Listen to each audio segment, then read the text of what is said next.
Hello, and welcome to the South Coast Artist Index, where artists, performers, and writers, as well as curators, directors, and supporters, anyone with ties to the creative community, drops by to introduce themselves to you. We'll talk about their beginnings, their vision, their passion, and so much more. Hello and welcome to our podcast. I'm your host, Ron Fortier. Our podcasts feature local contemporary artists, art industry professionals, scholars, genealogists, art lovers, and whoever drops by. It's brought to you in part by theartistindex.com. The Artist Index is a local resource for artists, art professionals, and art lovers. And I'm going to let our guest introduce herself. For the record, hi, what's your name?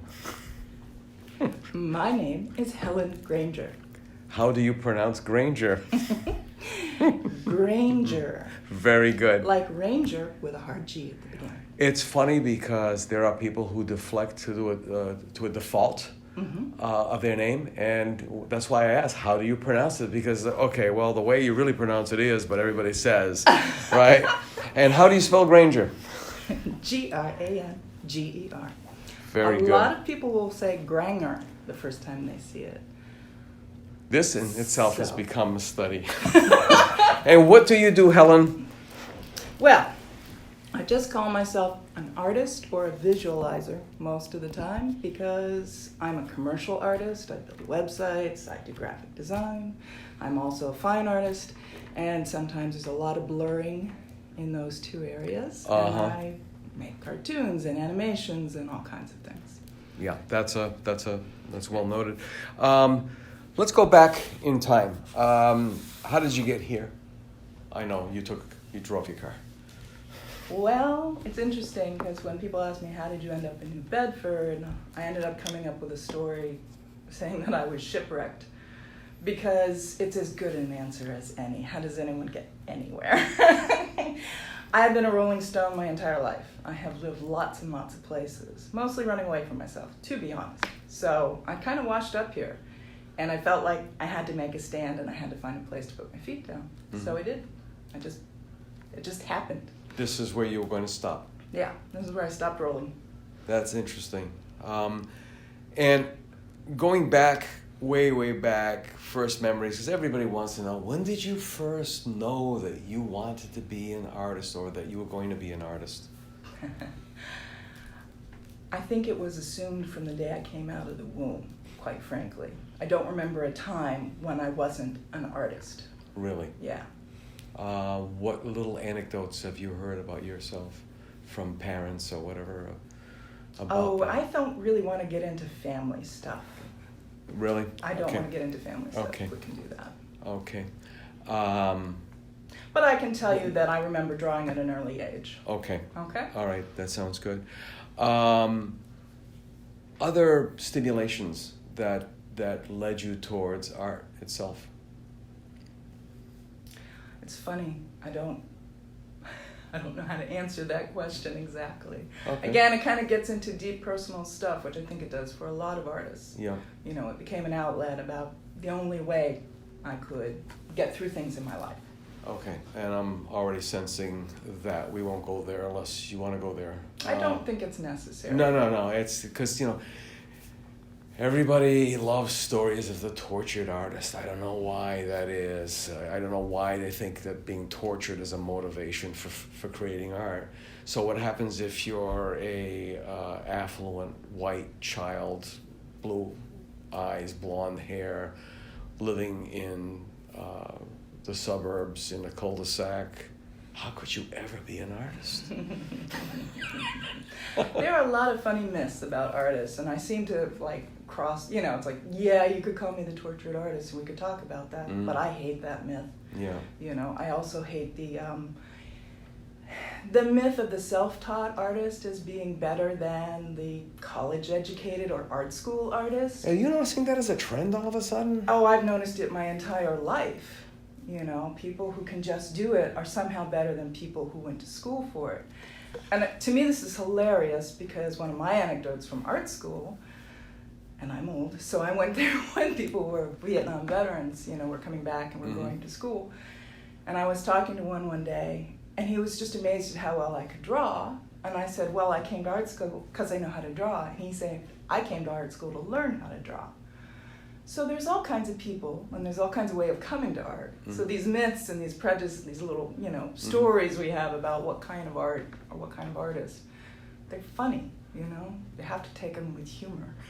Yeah. Because I will never meet all of everybody's criteria for, okay, I trained myself and I'm tortured and you still don't like my art, so. Yeah, it's still a major mystery. There's this. I spent 40 years in marketing and advertising, so I can't shut off that part of my brain trying to figure out. Well, it's very similar. I mean, artists look for patterns. They look for repetition of things and such. Marketing people look for those things too, trends. Absolutely. And now I hopefully I don't forget this thought, but the other thing that I've noticed is, like, on Instagram, these young women, we won't even go into the scantily clad ones who stand next to... Hey, where is this going? I don't want to talk about this. No, they're standing next to their artwork, and that seems like the only way they can promote their artwork. But the thing that I've noticed is that a lot of them paint sitting on the floor, which I don't know why that kind of bothers me. Maybe because I was so classically trained. Like I said, why are we going here? I don't know. You started it. I did not start talking about scantily clad young artist ladies on Instagram, which tells me a lot about you. No, we were talking about trends and patterns and so on and so forth. And that's one that you have picked out. And I think of artists as, that's true, patterns are important to artists, to a lot of artists, but not all. Yeah. I think the basis of all really good art is observation. So in my case as an artist, I observe myself as well as the outside world, Okay. And I spend a lot of time in contemplation, and then those things become my art. So it's very much what you're talking about. But my sources tend to be the outside, nature, animals, that sort of thing, as well as my inner turmoils and inner demons and all of that sort of stuff. Okay. This latest body of work that you have produced, that you are getting ready for this show, could you tell us a little bit about that? Sure. This has been, I'm actually suffering from withdrawal right now because I'm not painting today. And I've been painting constantly for the last 3 or 4 months, getting these 9 new paintings done. They're oil paintings, which is why it takes so long to get them all done. Plus, I'm the world's slowest painter. So it's been very interesting. This particular body of work is called the Talking Animal series. I've done 3 or 4 other paintings before I knew that it was becoming a series. All of it is based, I don't know how to explain it. I know I have it written down in an artist statement online, and I should have brought it so I could just read it. Because at the moment, I'm going blank, so give me a moment to take a breath.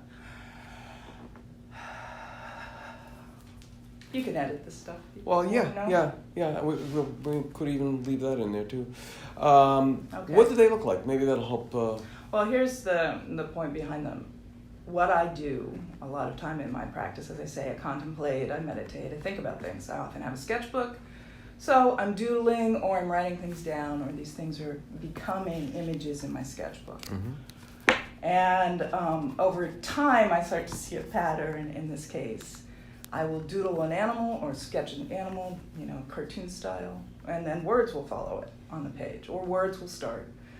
And then there'll be an animal there, So I think of it as talking animals, as these animals talking. Mm-hmm. But the thoughts, everything's coming either from out of my head, or something I've heard someone else said, or something I've read that made sense to me at the time, seemed important to put down. And in doing that, and trying to make it a more complex series. First, I started with the first 3 paintings were just exactly that. What was in my sketchbook, I tried to make it an actual painting of an actual animal in an actual place doing an actual thing. They're rather fanciful in their colors, but they're a deer, they're a squirrel, they're a crow. They're recognizable as these animals with the words that I have on there. For instance, the crow one, which has been in the New Bedford Art Museum, says, "Finish what you have started." And it is a crow standing with its wings as if it has arms on hips, with a dead fish in front of it. There's lots of reasons for me to do that, but mostly for me that was funny. And it was also to get myself to finish something, this first series. Then after I had done those, they kind of sat for a year or two, and as I came back to them and thinking about them, I thought there's so much more I should be doing here.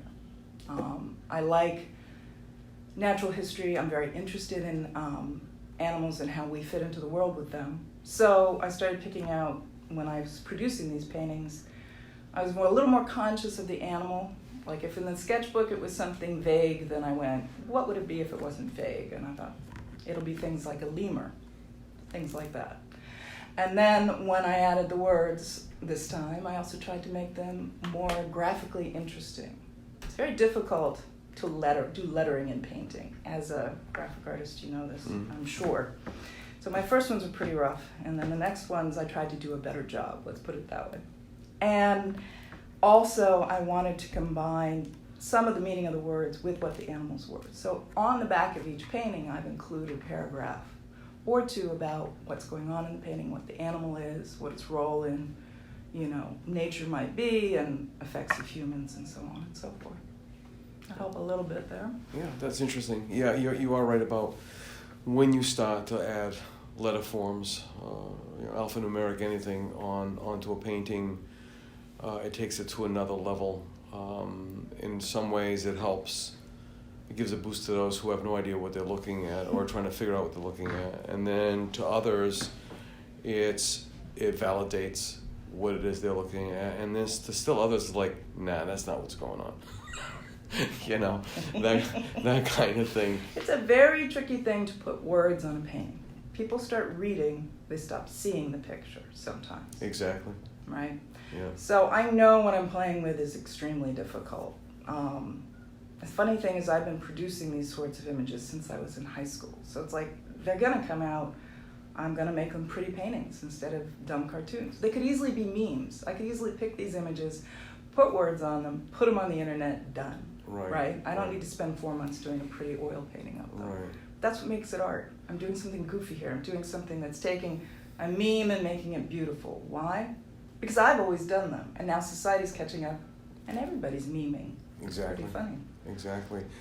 What is it about the animals? I mean, each one of them has a characteristic that there are many personalities, not just, with their universal. Well, what's so interesting about animals is every culture uses them to tell stories about humans.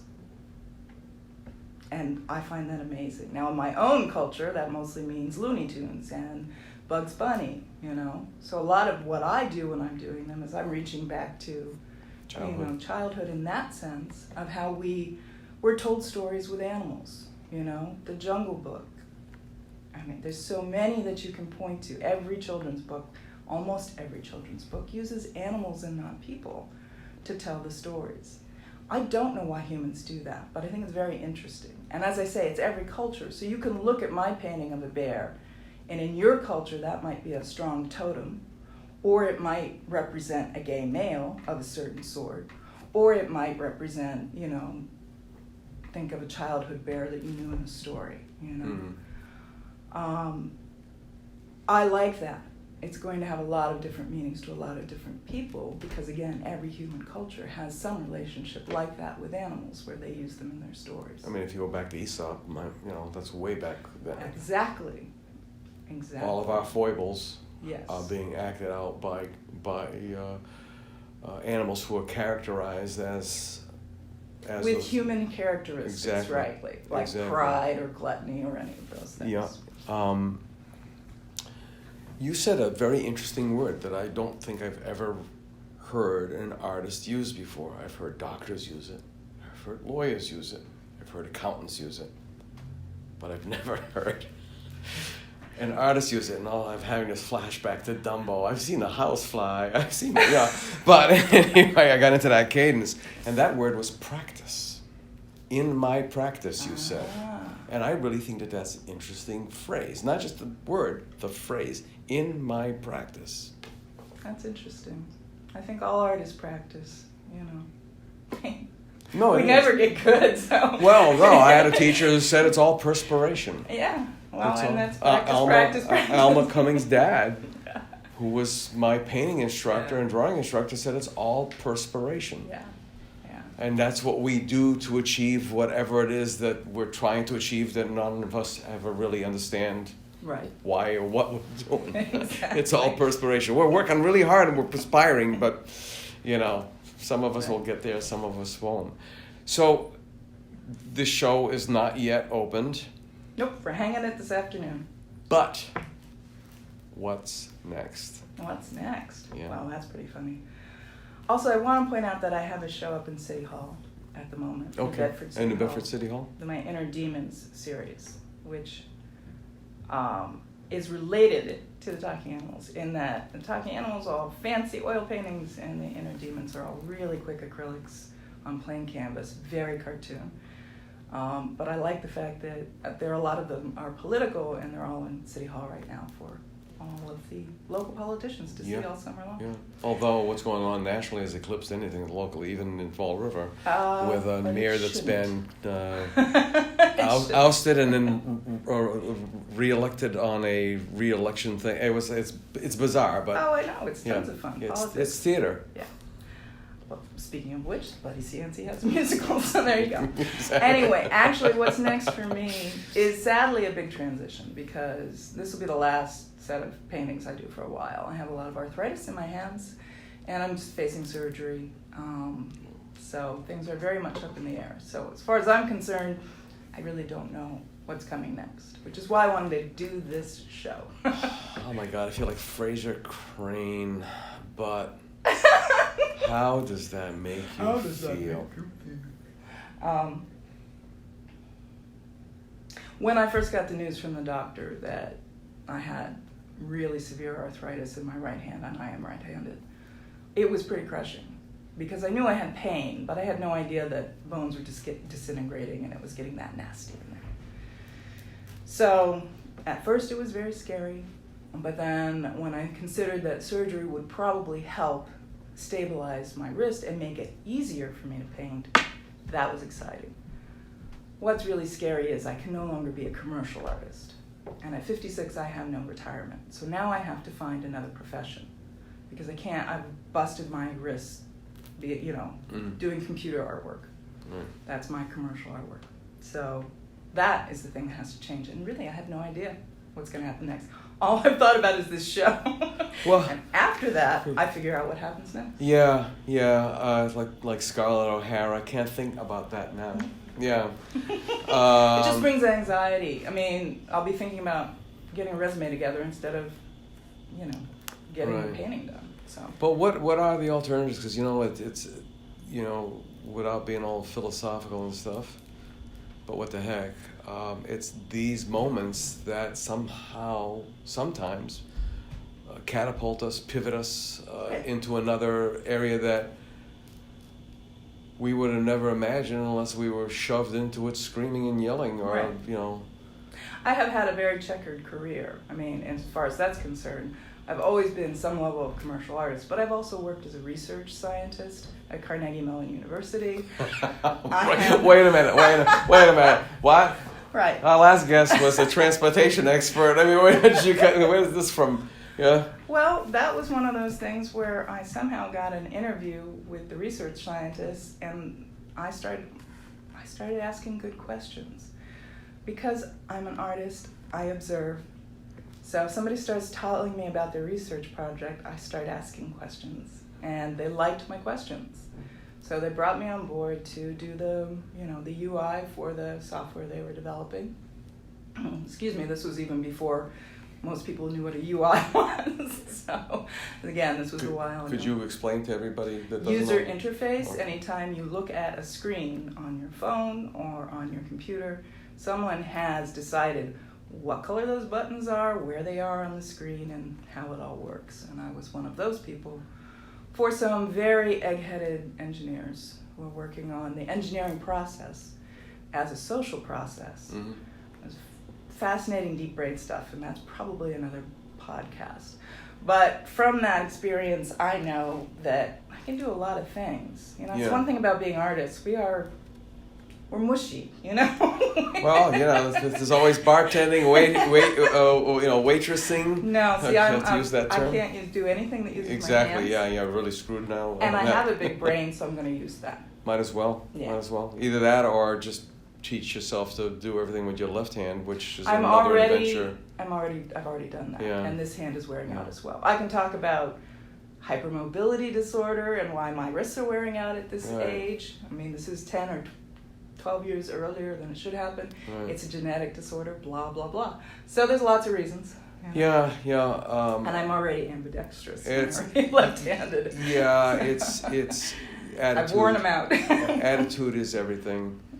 That's for sure. Yeah, and I want to save what I have in my hands to make artwork. You know, I can't get disability. You know, nobody gets disability for this sort of thing. No.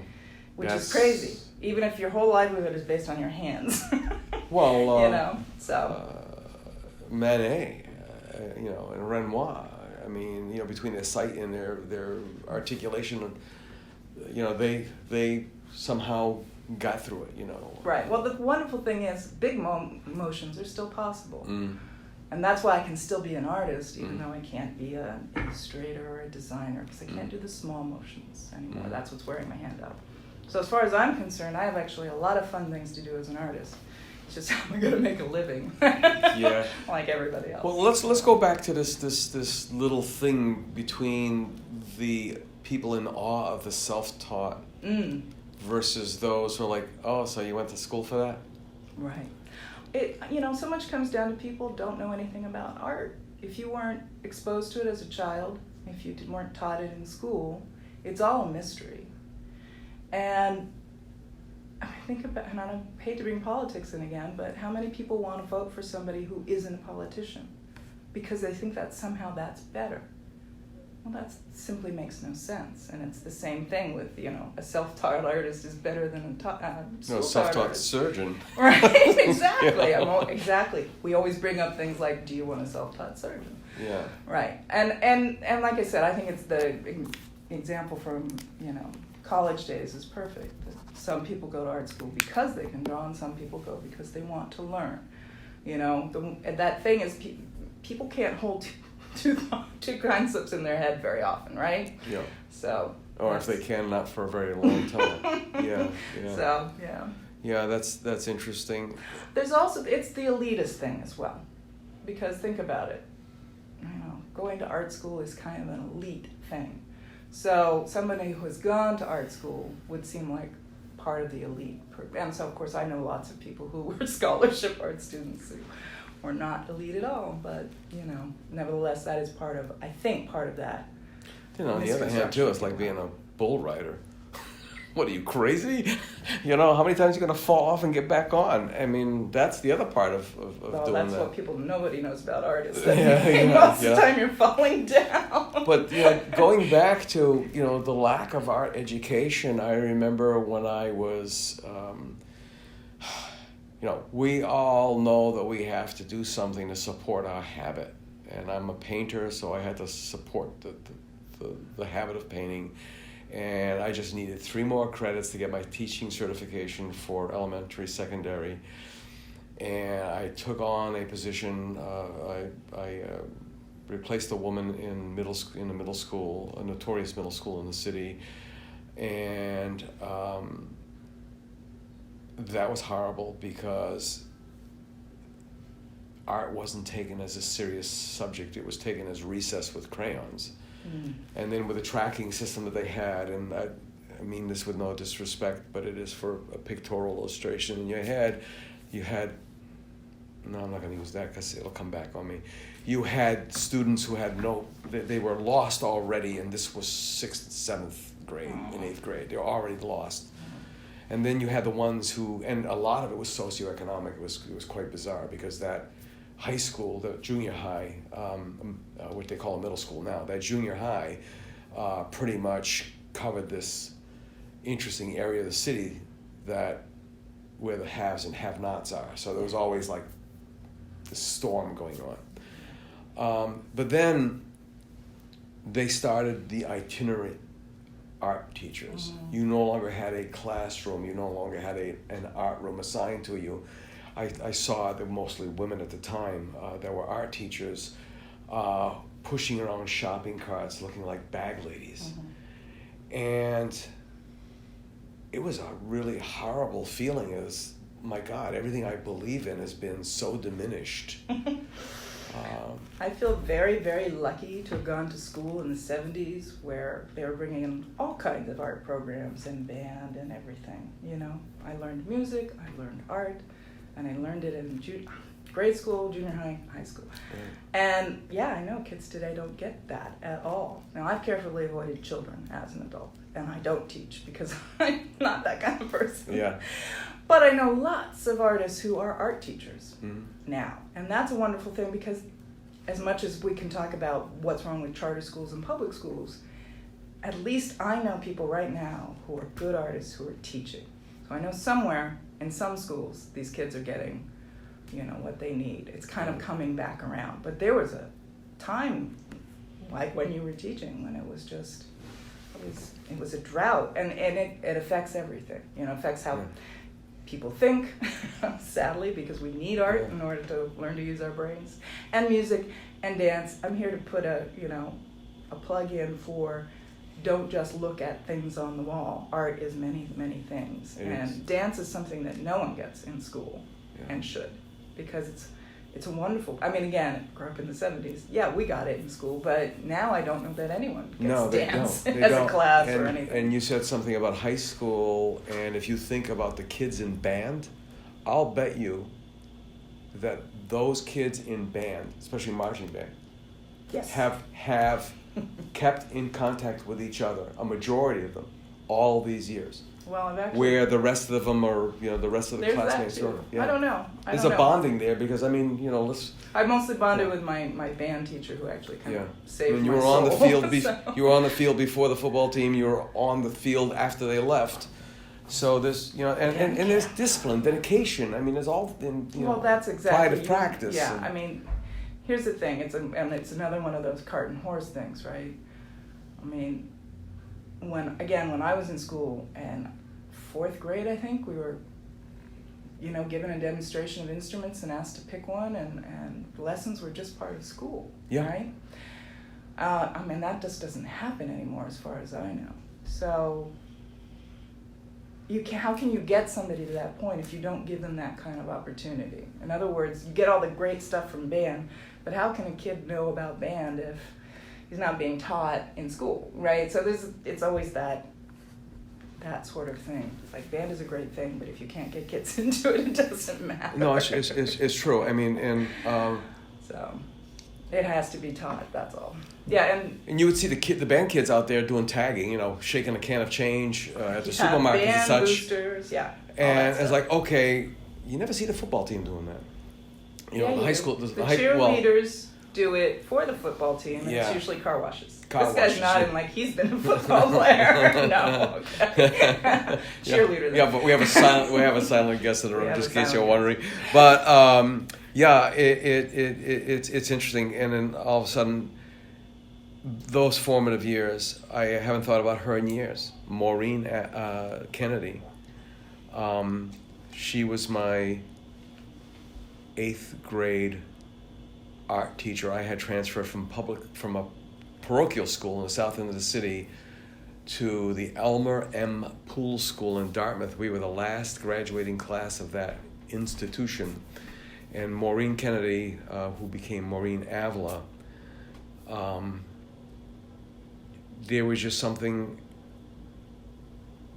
I don't know, I can't say that she influenced me by pushing me or really by encouraging me. It's kind of like she just knew. Mm-hmm. She just knew. And, you know, we lose so much of that. You know, we are also, you were in graphics, right? Well, I had spent 40 years, I started off as a layout artist. That's a whole nother story about the guys in Miami that got me going to that. I started out as a layout artist, yes. And then you start walking this weird line between, okay, I'm an artist, but I put on a suit and tie because I'm a businessman, because I'm a marketing advertising guy, because I moved up the ranks, you know. And then people look at you and they're like, oh, you don't look like an artist. Like, oh, okay.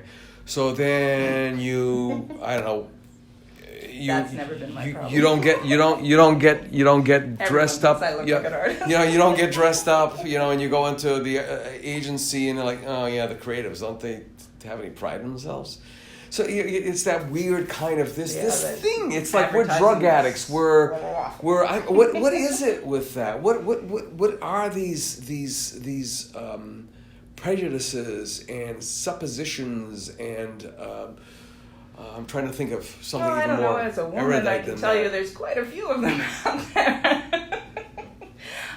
Yeah, I mean that's part of negotiating society, right? And we make choices. You chose to move up the ladder and put on a suit. I chose to shave my head and get tattoos and be a punk in New York City, and I have no retirement, so choices. But then again, I couldn't have done what you did at that time. I had no choice. I mean, it was that or nothing, and then there was this deep dark depression of like every single day, I'm gonna stop painting and I'm gonna stop painting again. And you get home and your brain is fried. I used to say if I dug ditches or worked construction or something for a living. Physically, I'd be tired, but my brain wouldn't be mush by the time I got home. I've had all these arguments with myself, by the way.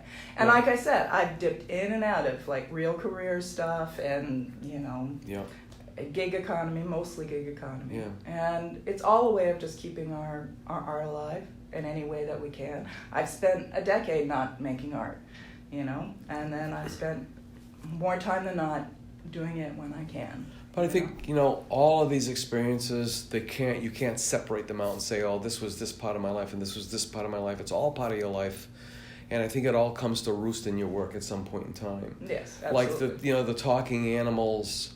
The talking animals has really got to be something, maybe you have discovered it but haven't mentioned it, but there's something there that is driving you that you said civilizations, cultures have used animals to speak about things, right? Belief systems, whatever. What are those animals? And bringing it back around, what are those animals? How are those animals representing you, right. Helen Granger? It's a common thing in art even when people do portraits that often it's themselves that they end up drawing, right? The animals are a way of showing a complex set of, perspectives, thoughts, characteristics that every human being has, right? So we pick a bear when we're ferocious, or we pick a bunny when we're feeling soft, right? So that's really quite that simple in some ways, right? So there's a vulture in one of the paintings. I love vultures. Most people loathe vultures, and but they've always been important to me. And it's not a spirit animal, that's not my culture. It's just, I've always observed them, I've always liked them, I've learned about them, they have meaning to me. Possibly because they are reviled by society, and I've often spent time feeling reviled, that But I also relate to lots of other animals, and I think if you talk to most people who have any relationship to animals, they'd be able to tell you the same thing. Well, I feel, they could say that they relate to their hamster or whatever it is. So that's part of what it is. It's a way of portraying an emotion, a thought, a characteristic, or all of those things. And everyone will have their own ideas of what those things are. I have a snake in one of the paintings. A lot of people will hate it because it's a snake. They won't even interact with it. To me, that is amazing. And I can't help poking people and putting snakes in their faces. It's like, why don't you think about your response? People don't. They just react. People don't quite understand that historically, snakes were about rebirth. Well, they're about a lot of things in a lot of cultures. Yeah. But yes, certainly in the European culture, they can be about rebirth. Yeah.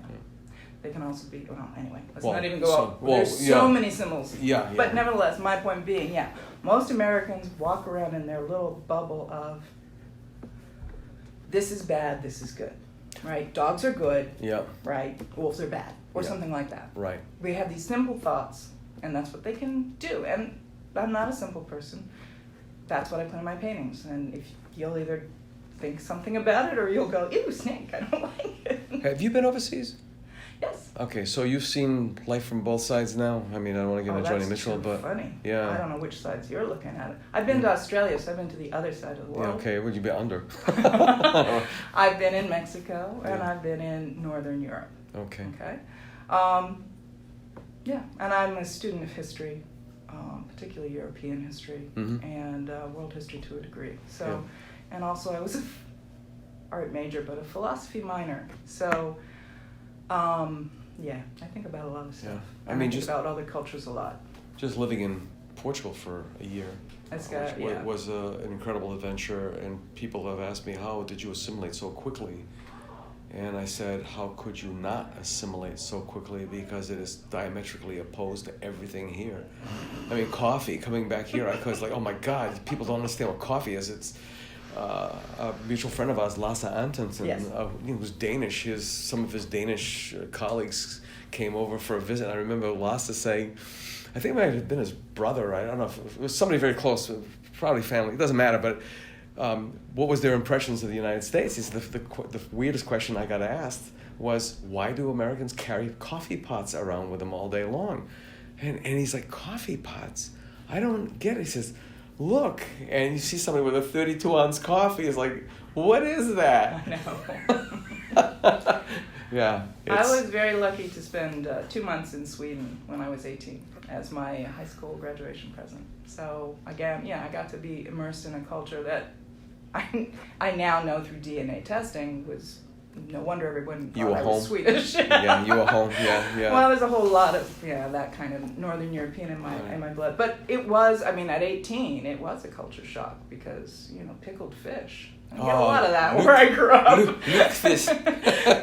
Yeah. Well, that's pretty much And herring, yeah. Yeah, and pizza there, again, we're talking 1981. Pizza there was nothing like what I got in Western Pennsylvania where I grew up, which is really nowhere. I mean, we're talking like near Youngstown, like. Oh my gosh! Yes. I know Sharon, Home. PA, Yes. and Farrell. Oh yeah, I grew up in Grove City. There was nothing. That was to my me, home area. It was like, don't these people have local or regional cuisine? I mean, is the shoe fly pie? It That's was. Pennsylvania We Dutch. went to the Shenango Valley Mall, Yeah, and that's they my mom. had four fried chicken franchises there. I was like kind of stunned. They had no local cuisine. They had no Yes, they culture as well. It is not. It's funny. You weren't going to find it at the mall, but that's exactly what Right, yeah. What I grew up with was And making instant coffee with hot water out of the German tap. kind That of was.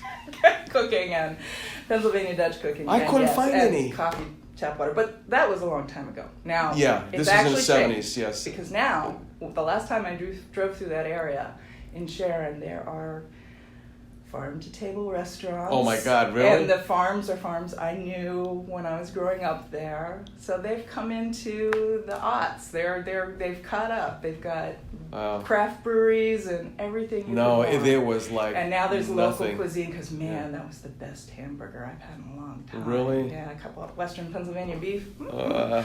Anyway, yeah. so you can see the that I grew up- Carnegie Steel Mills. That was all. That exactly. was Carnegie. I know. And all they would talk about is what turn do you have at the mills? Because they don't call them shifts; they call them turns. Yeah. It was interesting. Yeah. Yeah. Anyway, that's where I grew up. All right. So going to Sweden was a bit of a culture shock. I'm gonna try to get you primed for the show. What's this now? I never like going to my openings. I always feel like I'm an uninvited guest or alien or something. I just don't like so it. Much about you. But anyway, the one question that probably makes us all cringe is they're looking at a piece of work, and you're the artist. What are you trying to say in this piece? And mine has the words right on it, so I don't have to get that question. That was really good. That was really good. Mine has the words right on it. Yeah. Actually, I don't have a problem, talking about my art in the moment. One of the things about having helped run this gallery for the last 3 years, Which I was just going to get to, yeah. Yeah, I've been spending a lot of time at openings. I don't like them either. I don't like that sort of thing. But it is wonderful to me when somebody wants to talk to me about my artwork. I'm like so excited because this doesn't happen that often. It really doesn't. And I always encourage anybody who goes to a gallery to talk to the artists about the work. Most of them, not wrong, most of them will be thrilled. Because, I don't know. I mean, there was a time when I was afraid of it too, and then I just opened up to the fact that somebody's interested in what you're doing. There aren't that many people in the world who are. Think of how big the world is. So take this moment, enjoy it, and connect with the person you're talking to. And I've had some really amazing conversations that way. And people have found their way into my work who might not have otherwise. So.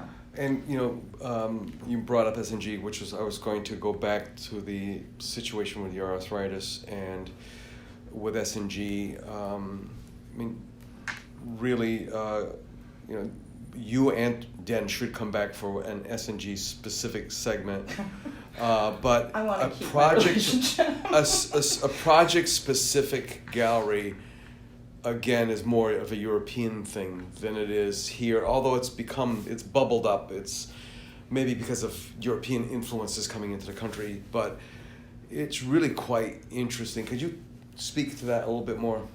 The idea of it being a project gallery? Yeah, versus like this is the stuff I had stacked in my studio, now I'm hanging it over here. Yeah. Well, part of it is that Den and I both work in the concept of series or projects. Like, we have a concept, we're going to work on it for a while. It's going to become part of something. But in my case particularly, I have so many different styles. It's funny because I'm walking into an area that's full of your paintings, and they're very clearly a style. I always know it's your painting, right? And I might do just about anything and call it art, including, shellacking a bunch of leaves together. I do whatever strikes me. Mm-hmm. So since I don't like to be put in a box, I wanted a situation where other artists could do something like that if they wanted to. If they had a project that they said they wanted to do and it was too small for, a big show, and it's too big for a small show and that sort of thing. We wanted that in-between place. Mm. We wanted that in-between place. Yeah.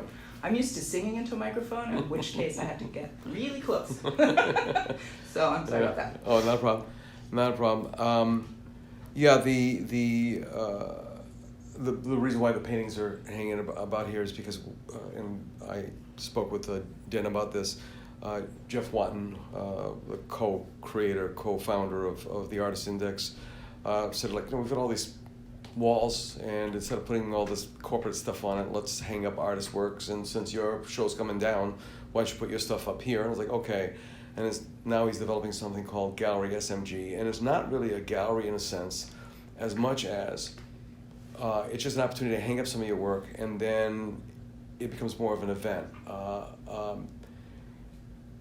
So far in most of the podcasts, we talk about the same 20 people that show up at everybody's openings. Yes. Well, this would be a little bit different. How about if we start thinking about the Chamber of Commerce, and we have business networking? We have, the work is up. You're going to do a little talk on your piece of work. Maybe we get somebody, a curator, a gallerist, a collector, or whatever, art historian. We're not going to drone on 15 minutes per person. You come over, you have some pretty good hors d'oeuvres and something to drink, and you basically interact with each other, because we're not here as artists, we're here as, oh God, the term, creative entrepreneurs. So this is the beginnings of it. And in the middle of all this, then Jeff decided he was going to rearrange the whole thing, because now there's a better flow to it and all that. One of the things that Den and I have done while being gallerists, God, I keep getting too close to the phone. Yeah. The microphone. Sorry about that. No problem. One of the things we've done as gallerists is we've done a lot of networking. We go to Chamber of Commerce events, we're members of the Chamber, because it's great when artists, network with themselves, but we have enough artists buying art. We're trying to get other people to come in. Yeah.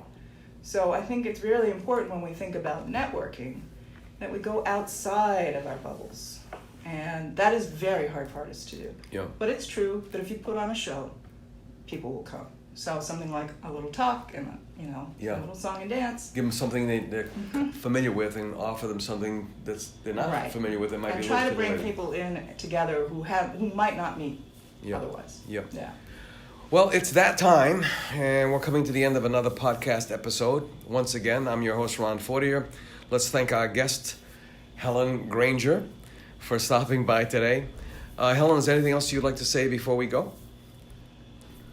I'd like to thank you very much for this opportunity to get too close to the microphone again. Up close and personal with Helen Granger. No, thanks a lot, Ron. This has been very interesting. And everybody come to my show on Saturday if you hear this in time, October 26th, 5 to 8 p.m., Hatch Street Studio. If not, you can look it up and see how it went. Yeah, you can always look it up. Yep. Thank you, Helen. Today, all of them actually. This In Focus podcast is brought to you in part by theartistindex.com. That's a little commercial for theartistindex.com, which is still a project. It's still evolving. The Artist Index is a local resource for artists, art professionals, and art lovers. Until next time, thank you from all of us at the Artist Index. And we're out.